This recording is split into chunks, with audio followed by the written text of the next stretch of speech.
خون کا بدلہ، حمزہ کی داستان۔ آندھی رات۔ صدیوں پہلے شمالی پہاڑوں کے دامن میں ایک چھوٹا سا گاؤں آباد تھا۔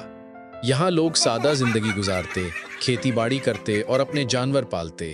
ان کی خوشی کا مرکز ان کا سردار شیخ عمر تھا، جس کا بڑا بیٹا حمزہ بہادری، شجاعت اور نرمی میں سب سے آگے تھا۔ لیکن ایک رات وہ سکون ٹوٹ گیا۔ جب مرد شکار کے لیے گئے ہوئے تھے، دشمن قبیلے کے خون خوار جنگجو گھوڑوں پر سوار ہو کر گاؤں پر ٹوٹ پڑے۔ گھروں کو آگ لگا دی گئی، عورتوں اور بچوں کی چیخیں پہاڑوں میں گونج اٹھیں، تلواروں کی چمک اندھیرے کو چیرتی رہی۔ حمزہ کا چھوٹا بھائی معصوم یوسف اور اس کا باپ دشمن کے تیروں کا شکار ہو گئے۔ جب حمزہ واپس آیا تو اس نے گاؤں کو جلتا ہوا اور اپنے عزیزوں کو خون میں لت پت پایا۔ اس رات اس نے اپنی ماں کے قدموں میں بیٹھ کر قسم کھائی، جب تک آخری سانس ہے میں یہ خون کا بدلہ ضرور لوں گا۔ پہاڑوں میں صبر اور تیاری۔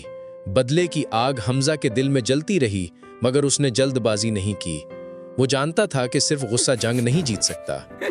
وہ پہاڑوں میں دن رات تلوار چلانے لگا، دریا کے کنارے تیر اندازی کی مشق کرتا، گھڑ سواری میں ایسا ماہر ہوا کہ لوگ اسے ہوا کا بیٹا کہنے لگے۔ وقت کے ساتھ ساتھ اس نے اپنے جیسے یتیم نوجوانوں کو اکٹھا کیا، انہیں ہمت دی، تربیت دی اور قبیلے کی نئی فوج تیار کی۔ دشمن قبیلہ جو اپنی طاقت پر غرور کرتا تھا، یہ سمجھ رہا تھا کہ گاؤں ہمیشہ کے لیے مٹ گیا، مگر انہیں خبر نہ تھی کہ مٹی کے نیچے ایک چنگاری چھپی ہے جو ایک دن بھڑک کر شعلہ بنے گی۔ بدلے کا منصوبہ۔ سالوں کی مشقت کے بعد حمزہ تیار تھا۔ اس نے قریبی قبائل سے اتحاد کیا، خفیہ راستوں اور قلعوں کا جائزہ لیا، ہر کمزوری نوٹ کی، ہر موقع پر نظر رکھی۔ آخرکار ایک دن جب دشمن قبیلہ اپنے سردار کی فتح کا جشن منا رہا تھا، حمزہ نے اپنی فوج کو تیار کر لیا۔ رات کا وقت تھا، چاند بادلوں میں چھپا ہوا، پہاڑوں پر دھند چھائی ہوئی تھی۔ یہی وہ لمحہ تھا جس کا حمزہ برسوں سے انتظار کر رہا تھا۔ بدلے کی رات۔ گھوڑوں کی ٹاپ نے زمین کو ہلا دیا۔ حمزہ اور اس کے ساتھی دشمن کی بستی پر بجلی کی طرح ٹوٹ پڑے۔ پہلا وار خود حمزہ نے کیا۔ اس نے اپنی تلوار اس سردار پر چلائی جس نے اس کے بھائی یوسف کو قتل کیا تھا۔ ایک ہی وار میں اس کا غرور خاک میں مل گیا۔ جنگ کی آگ ہر طرف پھیل گئی، تلواروں کی جھنکار، تیر اندازوں کی برسات اور دشمن کی چیخیں فضا میں گونجتی رہیں۔ حمزہ کے ساتھی ایک ایک کر کے دشمن کو نیست و نابود کرتے گئے۔ انصاف کا لمحہ۔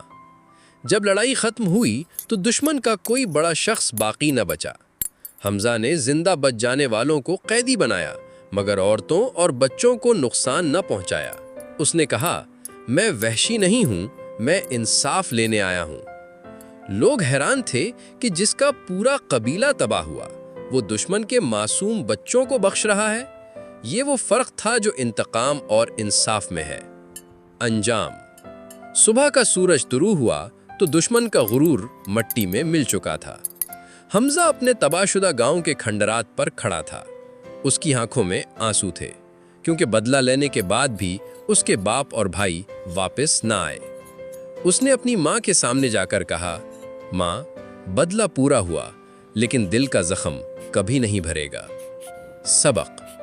یہ کہانی ہمیں یہ سکھاتی ہے کہ بدلہ ہمیشہ صرف غصے کے لیے نہیں ہونا چاہیے، بلکہ انصاف کے لیے ہونا چاہیے، ورنہ انتقام کی آگ کبھی نہیں بجھتی۔ حمزہ کی داستان صبر، ہمت اور عدل کی یادگار ہے، اسی لیے آج بھی اس کا نام پہاڑوں میں گونجتا ہے۔